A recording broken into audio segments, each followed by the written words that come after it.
Hello दोस्तों, आज की वीडियो बहुत ही इंटरेस्टिंग होने वाली है क्योंकि हम बात करने वाले हैं कुछ ऐसे स्मॉल कैप पेनी स्टॉक्स के जो रीसेंट मार्केट में काफ़ी ज़्यादा डिस्कशन में रहे हैं। इस वीडियो में हम कवर करेंगे JG Chemical, Birla Cable, Standard Capital Market, BCL Industries, Pavna Industries, परेनियम क्लाउड और गैलेक्टिको कॉर्पोरेट सर्विसेज। और सबसे इम्पोर्टेंट बात, हम सिर्फ latest news, latest corporate update और शेयर मार्केट ट्रिगर्स देखेंगे। यानी कंपनी में क्या चल रहा है, लेटेस्ट रिजल्ट क्या है, डेट रिडक्शन हो रहा है या नहीं, एक्सपेंशन प्लान क्या है और मार्केट सेंटीमेंट पॉजिटिव है या रिस्की। तो वीडियो को एंड तक जरूर देखिएगा। सबसे पहले बात करते हैं जीजी केमिकल्स लिमिटेड की। केमिकल सेक्टर की ये स्टॉक रिसेंटली मार्केट में काफी फोकस में रहा है। कंपनी ने FY26 रिजल्ट के लिए कॉन्फ्रेंस कॉल शेड्यूल किया है और इन्वेस्टर को एक्सपेक्टेशन है Q4 रिजल्ट स्ट्रॉन्ग आ सकता है। अब देखिए दोस्तों, केमिकल सेक्टर जनरली तब मूव करता है जब एक्सपोर्ट डिमांड इंप्रूव हो, रॉ मटेरियल कॉस्ट स्टेबल हो और मार्जिन इंप्रूव होने लगे। रिपोर्ट के अकॉर्डिंग मार्केट एस्टिमेट कर रहा है कि कंपनी का क्वार्टरली रेवेन्यू काफी स्ट्रॉन्ग आ सकता है। एक और पॉजिटिव पॉइंट ये रहा है कि प्रमोटर साइड ने जीरो शेयर एनकमरेंस डिक्लेयर किया है। सिंपल लैंग्वेज में समझे तो प्रमोटर ने अपने शेयर गिरवी नहीं रखे। ये जनरली पॉजिटिव माना जाता है। रिसेंट सेशन में स्टॉक में बाइंग मोमेंटम भी देखने को मिला है और ऐसे सिचुएशन में ट्रेडर्स और शॉर्ट टर्म इन्वेस्टर्स दोनों एक्टिव हो जाते हैं। लेकिन याद रखिए, केमिकल सेक्टर साइक्लिकल होता है। अगर रॉ मटेरियल प्राइस सडनली बढ़ जाए या एक्सपोर्ट डिमांड वीक हो जाए तो मार्जिन प्रेशर में आ सकता है। तो overall positive sentiment, result expectation strong और मोमेंटम इंप्रूविंग, लेकिन रिस्क मैनेजमेंट भी बहुत इंपॉर्टेंट है। अब बात करते हैं बिरला केबल लिमिटेड की।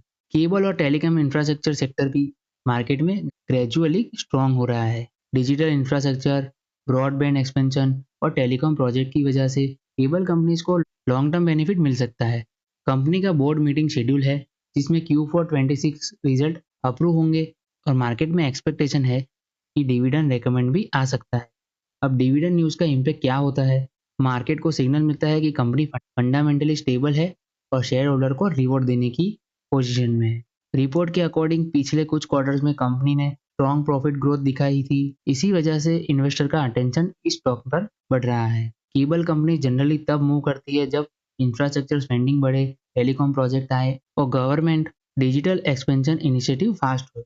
शॉर्ट टर्म में रिजल्ट ट्रिगर इंपॉर्टेंट होगा और नंबर स्ट्रॉन्ग आए तो स्टॉक में फर्दर मोमेंटम कंटिन्यू रह सकता है। तो चलिए अब बात करते हैं स्टैंडर्ड कैपिटल मार्केट की। ये एक पेनी कैटेगरी स्टॉक है और रिसेंटली इसका सबसे बड़ा डिस्कशन पॉइंट रहा है डेट रिपेमेंट और एनसीडी रिडम्पशन अपडेट। कंपनी ने हंड्रेड्स ऑफ करोड़ का नॉन कन्वर्टेबल डिवेंचर रिडीम किया है। मार्केट जनरली डेट रिडक्शन को पॉजिटिव मानता है क्योंकि कंपनी का फाइनेंशियल बर्डन कम होता है। लेकिन यहाँ एक इंपॉर्टेंट चीज समझनी होगी, पेनी स्टॉक में सिर्फ न्यूज देखकर इन्वेस्टमेंट करना डेंजरस हो सकता है क्योंकि वॉलेटिलिटी बहुत हाई होती है, ऑपरेटर एक्टिविटी का रिस्क होता है और लिक्विडिटी भी इश्यू बन सकती है। कुछ मार्केट एक्सपर्ट्स ने कंपनी के लॉन्ग टर्म क्वालिटी मैट्रिक्स को वीक भी बताया है। तो दोस्तों, अगर कोई इन्वेस्टर इस टाइप की स्टॉक में इन्वेस्ट करता है तो strict stop loss, proper position sizing और रिस्क मैनेजमेंट बहुत जरूरी है।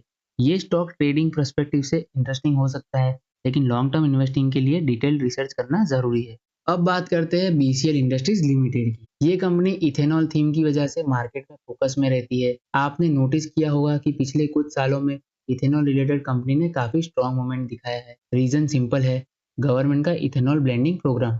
India gradually fuel blending increase कर रहा है और इससे इथेनॉल कंपनी को लॉन्ग टर्म ग्रोथ अपॉर्चुनिटी मिल रही है।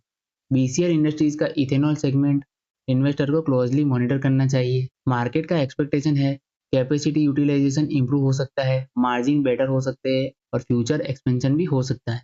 लेकिन इथेनॉल सेक्टर में एक रिस्क भी होता है, रॉ मटेरियल प्राइसेस। अगर ग्रेन या इंपोर्ट कॉस्ट सडनली बढ़ जाए तो प्रॉफिटेबिलिटी इम्पैक्ट हो सकती है। ओवरऑल सेंटीमेंट भी पॉजिटिव साइड पर दिख रहा है। इथेनॉल थीम अभी भी मार्केट में फेवरेट सेक्टर में से एक है। नेक्स्ट स्टॉक है पावना इंडस्ट्रीज लिमिटेड। ये ऑटो एंसिलरी सेक्टर की कंपनी है। ईवी थीम की वजह से इन्वेस्टर का इंटरेस्ट बढ़ रहा है। अभी मार्केट में ईवी रिलेटेड कंपनी को लॉन्ग टर्म ग्रोथ स्टोरी के रूप में देखा जा रहा है। पावना इंडस्ट्रीज को लेकर मार्केट में डिस्कशन है कि ओईएम पार्टनरशिप, एक्सपोर्ट ग्रोथ और EV opportunity future growth drivers बन सकती है। ऑटो एंसिलरी सेक्टर में जनरली टफ परफॉर्म करता है जब ऑटोमोबाइल डिमांड स्ट्रांग हो, एक्सपोर्ट इंप्रूव हो और ईवी अडॉप्शन एस्केलरेट हो। Retail investor small cap stocks में अग्रेसिवली पार्टिसिपेशन कर रहे हैं लेकिन ऑटो सेक्टर साइक्लिकल होता है, डिमांड स्लोडाउन या कमोडिटी प्राइस इंक्रीज इम्पैक्ट कर सकती है। इसलिए इन्वेस्टर को क्वार्टरली परफॉर्मेंस और मैनेजमेंट कमेंट्री क्लोजली मॉनिटर करनी चाहिए। अब आता है वरानियम क्लाउड लिमिटेड पर। ये एसएमई टेक्नोलॉजी कैटेगरी का स्टॉक है और मार्केट में काफी वॉलेटिलिटी देखने को मिली है। क्लाउड और डिजिटल सर्विस सेक्टर काफी अट्रैक्टिव लगता है इन्वेस्टर को, लेकिन एसएमई स्टॉक में रिस्क भी इक्वली हाई होता है। कंपनी रिलेटेड रिस्ट्रक्चरिंग और ऑपरेशनल रिकवरी अपडेट्स को मार्केट क्लोजली मॉनिटर कर रहा है।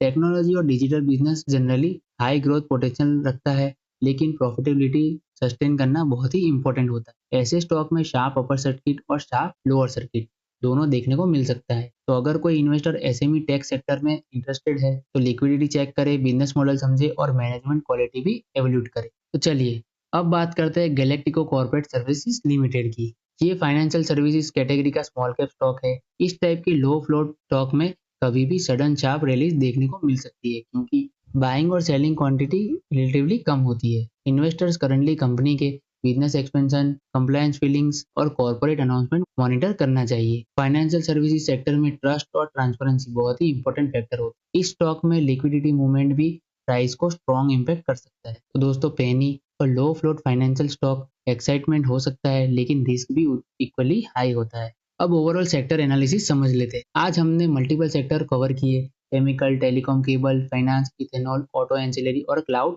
टेक्नोलॉजी। अभी मार्केट सबसे इंपॉर्टेंट ट्रिगर चल रहा है Q4 FY26 रिजल्ट सीजन। इसी time earning surprise, dividend announcement, date reduction, expansion plan stock sharply move कर सकते हैं। स्मॉल कैप और पेनी स्टॉक्स में मोमेंटम बहुत फास्ट बनता है और उतनी ही फास्ट प्रॉफिट बुकिंग भी हो जाती है। तो इन्वेस्टर को ब्लाइंडली हाई फॉलो नहीं करनी चाहिए। Always focus on balance sheet, debt, promoter holding, business growth और वैल्यूएशन। तो दोस्तों, ये थे latest updates trending small cap penny stocks पर। अगर शॉर्ट टर्म समरी देखें तो जीजी केमिकल और बिरला केबल में रिजल्ट बेस्ड ऑप्टिमिज्म देखने को मिल रहा है। Standard Capital market high risk category में आता है। बीसीएल इंडस्ट्रीज इथेनॉल थीम की वजह से फोकस में है। पावना इंडस्ट्रीज ईवी अपॉर्चुनिटी स्टोरी पर चल रहा है और वरानियम क्लाउड और galactico high volatile SME small cap category में आते हैं। स्टॉक मार्केट में अपॉर्चुनिटी बहुत होती है, लेकिन रिस्क मैनेजमेंट उससे भी ज्यादा इंपॉर्टेंट होता है। आपको इनमें से कौन सा स्टॉक इंटरेस्टिंग लगता है, कमेंट सेक्शन में जरूर बताइएगा। तो दोस्तों, ये वीडियो सिर्फ एजुकेशनल पर्पज के लिए है, कोई इन्वेस्टमेंट एडवाइस नहीं है। शेयर मार्केट में इन्वेस्टमेंट रिस्क के साथ आता है। कोई भी इन्वेस्टमेंट डिसीजन लेने से पहले खुद की रिसर्च करें या अपने फाइनेंशियल एडवाइजर से सलाह जरूर ले। तो आज के इस वीडियो में इतना ही। वीडियो अच्छा लगा हो तो वीडियो को लाइक करें और शेयर समाचार को सब्सक्राइब करना ना भूलें। मिलते हैं नेक्स्ट वीडियो में, तब तक के लिए स्टे इन्वेस्टिंग।